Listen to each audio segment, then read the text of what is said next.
2 मई 2025 शुक्रवार। पहला पाठ प्रेरित चरित अध्याय 5 पद संख्या 34 से 42। उस समय गमालियल नामक फरीसी, जो संहिता का शास्त्री और सारी जनता में सम्मानित था, महासभा में उठ खड़ा हुआ। उसने प्रेरितों को थोड़ी देर के लिए बाहर ले जाने का आदेश दिया और महासभा के सदस्यों से यह कहा, इजरायली भाइयों, आप सावधानी से विचार करें कि इन लोगों के साथ क्या करने जा रहे हैं। कुछ समय पहले थेओदस प्रकट हुआ। वह दावा करता था कि मैं भी कुछ कहूं और लगभग 400 लोग उसके अनुयायी बन गए। वह मारा गया। उसके सभी अनुयायी बिखर गए और उनका नाम निशान भी नहीं रहा। उसके बाद जनगणना के समय यूदस गलीली प्रकट हुआ। उसने बहुत से लोगों को बहकाकर अपने विद्रोह में सम्मिलित कर लिया। वह भी नष्ट हो गया और उसके सभी अनुयायी बिखर गए। इसलिए इस विषय में संबंध में मैं आप लोगों से यह कहना चाहता हूं कि आप इनके काम में दखल मत दें और उन्हें अपनी राह चलने दें। यदि यह योजना अथवा आंदोलन मनुष्यों का है तो यह अपने आप नष्ट हो जाएगा, परंतु यदि यह ईश्वर का है तो आप उन्हें नहीं मिटा सकेंगे और ईश्वर के विरोधी प्रमाणित होंगे। वे उसकी बात मान गए। उन्होंने प्रेरितों को बुला भेजा, उन्हें कोड़े लगवाए और यह कड़ा आदेश देकर छोड़ दिया कि तुम लोग यीशु का नाम लेकर उपदेश मत दिया करो। प्रेरित इसलिए आनंदित होकर महासभा के भवन से निकल के वे यीशु के नाम के कारण अपमानित होने योग्य समझे गए। वे प्रतिदिन मंदिर में और घर घर जाकर शिक्षा देते रहे और यीशु मसीह का सुसमाचार सुनाते रहे। यह प्रभु की वाणी है। ईश्वर को धन्यवाद। भजन अनुवाक्य। मैं प्रभु से ही प्रार्थना करता रहा कि मैं जीवन भर प्रभु के घर में निवास करूं। प्रभु मेरी ज्योति और मेरी मुक्ति है, तो मैं किससे डरूं? प्रभु मेरे जीवन की रक्षा करता है, तो मैं किससे भयभीत होऊं? अनुवाक्य। मैं प्रभु से यही प्रार्थना करता हूं कि मैं जीवन भर प्रभु के घर में निवास करूं। मैं प्रभु से यही प्रार्थना करता हूं कि मैं जीवन भर प्रभु के घर में निवास करूं और प्रभु की मधुर छत्र छाया में रहकर उसके मंदिर में मनन करूं। अनुवाक्य। मैं प्रभु से यही प्रार्थना करता रहा कि मैं जीवन भर प्रभु के घर में निवास करूं। मुझे विश्वास है कि मैं इस जीवन में प्रभु की भलाई को देख पाऊंगा। प्रभु पर भरोसा रखो, दृढ़ रहो और प्रभु पर भरोसा रखो। अनुवाक्य। मैं प्रभु से यही प्रार्थना करता रहा कि मैं जीवन भर प्रभु के घर में निवास करूं। जय घोष। हालेलुया। मनुष्य रोटी से नहीं जीता, वह ईश्वर के मुख से निकलने वाले हर एक शब्द से जीता है। हालेलुया।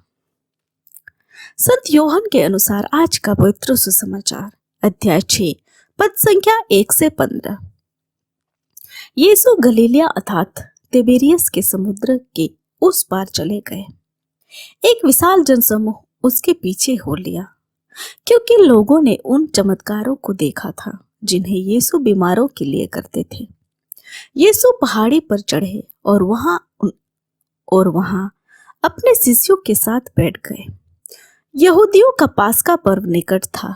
यीशु ने अपनी आंखें ऊपर उठाई और देखा कि एक विशाल जनसमूह उनकी ओर आ रहा है और उन्होंने फिलिप से यह कहा, हम इन्हें खिलाने के लिए कहां से रोटी खरीदें? उन्होंने फिलिप की परीक्षा लेने के लिए यह कहा। वह जानते ही थे कि वह क्या करेंगे। फिलिप ने उन्हें उत्तर दिया, 200 दिनार की रोटियां भी इतनी नहीं होगी कि हर एक को थोड़ी थोड़ी मिल सके। उनके शिष्यों में से एक सिमोन पेत्रुस के भाई अंद्रेस ने कहा, यहाँ एक लड़के के पास जो कि 5 रोटियां और 2 मछलियां हैं, पर यह इतने लोगों के लिए क्या है? यीशु ने कहा, लोगों को बैठा दो। उस जगह बहुत घास थी। लोग बैठ गए। पुरुषों की संख्या लगभग 5000 थी। यीशु ने रोटियां ले ली, धन्यवाद की प्रार्थना पढ़ी और बैठे हुए लोगों में उन्हें उनकी इच्छा भर बंटवाई। उन्होंने मछलियां भी इसी तरह बंटवाई। जब लोग खाकर तृप्त हो गए तो यीशु ने अपने शिष्यों से कहा, बचे हुए टुकड़े बटोर लो, जिससे कुछ भी बर्बाद ना हो। इसलिए शिष्यों ने उन्हें बटोर लिया और उन टुकड़ों से 12 टुकड़े भरे, जो लोगों के खाने के बाद जो कि 5 रोटियां से बच गए थे। लोग यीशु का यह चमत्कार देखकर बोल उठे, निश्चय ही यह वह नबी है जो संसार में आने वाले हैं।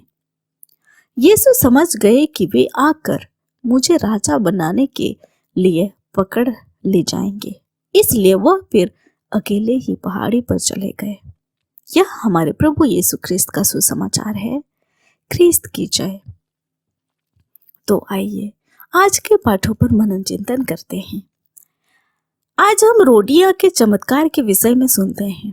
जब यीशु तिबेरियस के समुद्र के दूसरी ओर जाने का फैसला किया, एक विशाल जनसमूह उनके पीछे हो लिया। उन्होंने यीशु द्वारा किए गए चमत्कारों को देखा और वे अचंभित और उत्सुक थे। वे यीशु के बारे में और अधिक जानना चाहते थे। यीशु ने शिष्य से लोगों को बैठने के लिए कहा। उस समय यीशु ने 5 रोटियां ली, धन्यवाद की प्रार्थना पढ़ी और उन्हें आशीर्वाद दिया। फिर शिष्यों ने मछलियों और रोटी बांट दी। आश्चर्यजनक रूप में उनके पास पर्याप्त से अधिक भोजन था।